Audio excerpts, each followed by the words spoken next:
Welcome to double seven media. నేను మీ ఆదినారాయణ. కూటమి ప్రభుత్వం అధికారంలోకి వచ్చి 5 నెలలు దాటింది. అప్పుడే కొంతమంది ఉద్యోగులు జీతాల కోసం ధర్నా చేపట్టారు. వాలంటీర్లు కూడా ధర్నాలు చేపట్టడం జరిగింది. ముఖ్యంగా గ్రామ వార్డు సచివాలయం వాలంటీర్లు సోమవారం రోజు గుంటూరు, నెల్లూరు, కర్నూలు, అన్నమయ్య జిల్లాలోని రాయచోటి కలెక్టర్ కార్యాలయం దగ్గర, కడప కలెక్టర్ కార్యాలయం దగ్గర, రాజంపేటలోని సబ్ కలెక్టర్ కార్యాలయం దగ్గర ధర్నాలు నిర్వహించారు. కూటమి ప్రభుత్వం అధికారంలోకి రాకముందు ఎన్నికల ప్రచారంలో అధికారంలోకి వస్తే వాలంటీర్లకు గౌరవ వేతనం 10,000 పెంచుతూ వారిని యథావిధిగా కొనసాగిస్తామని అప్పట్లో కూటమి నాయకులు హామీ ఇవ్వడం జరిగింది. కూటమి ప్రభుత్వం అధికారంలోకి వచ్చాక వాలంటీర్లను కొనసాగించడంలో వెనకడుగేస్తున్నారు. అసలు వాలంటీర్లు విధుల్లోనే లేరు.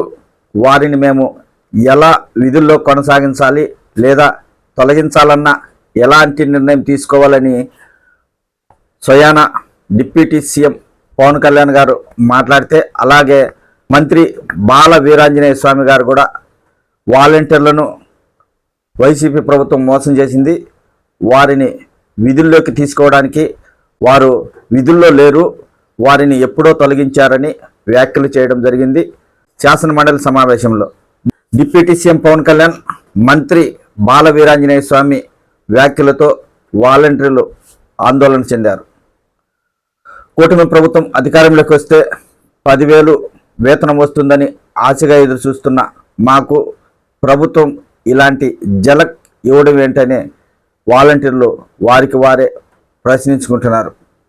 కూటమి నాయకులు ఇచ్చిన మాట ప్రకారం వాలంటీర్లను విధుల్లోకి తీసుకొని 10,000 వేతనం చెల్లించాలని వాలంటీర్లు పలు చోట్ల కలెక్టర్ల కార్యాలయాల దగ్గర ధర్నా నిర్వహించడం జరిగింది.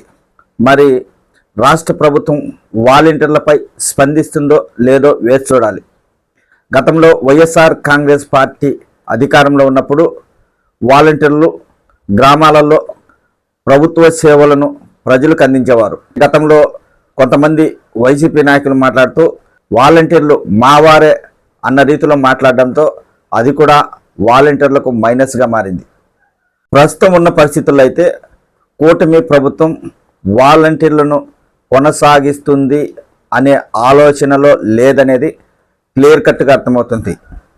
అసలు వాలంటీర్ల గురించి కూటమి ప్రభుత్వం నాయకులు ఎక్కడా మాట్లాడడం లేదు.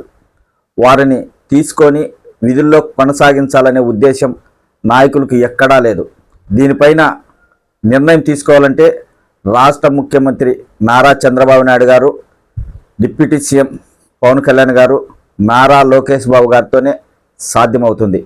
వాలంటీర్లను కొనసాగించాలన్నా, వారిని విధుల్లోకి తీసుకొని గౌరవ వేతనం 10,000 ఇవ్వాలన్నా ఈ ముగ్గురు నిర్ణయాన్ని బట్టి ఉంటుంది. ఈ ముగ్గురు కానీ వాలంటీర్లను కొనసాగించాలనే నిర్ణయం తీసుకుంటే ఖచ్చితంగా వాలంటీర్లకు మంచి అవకాశం దొరుకుతుంది. లేదంటే వాలంటీర్లు కూటమి ప్రభుత్వంలో ఇక లేనట్టే, ఆశలు వదులుకోవాల్సిందే. కూటమి నాయకులు ఎన్నికల ప్రచారంలో ఇచ్చిన హామీలో భాగంగా వాలంటీర్లను యథావిధిగా కొనసాగిస్తే నాయకులకు మంచి పేరు ఉంటుంది.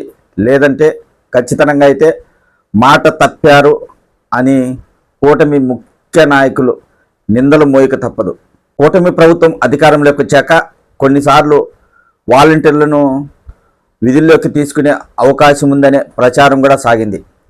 తర్వాత నెలలు గడిచే కొద్దీ వాలంటీర్లపైన పూర్తిగా ఎలాంటి నిర్ణయం తీసుకోవడానికి ప్రభుత్వం ముందడుగు వేయలేదు. వారిని తొలగించే విధంగానే చర్యలు తీసుకోబోతుంది అనే సంకేతం ఇచ్చేటట్లు నాయకులు మాట్లాడుతున్నారు. ప్రస్తుతానికైతే వాలంటీర్లు ధర్నాలు చేయడానికి సిద్ధమయ్యారు. వారికి కొన్ని పార్టీల నాయకులు కూడా సంఘీభావం తెలిపే అవకాశం ఉంది. వాలంటీర్లు చేసే ధర్నాలకు ప్రభుత్వం దిగి వచ్చి వారిని విధుల్లోకి తీసుకుంటుందా లేదా అని రాబోయే రోజుల్లో తెలుస్తుంది.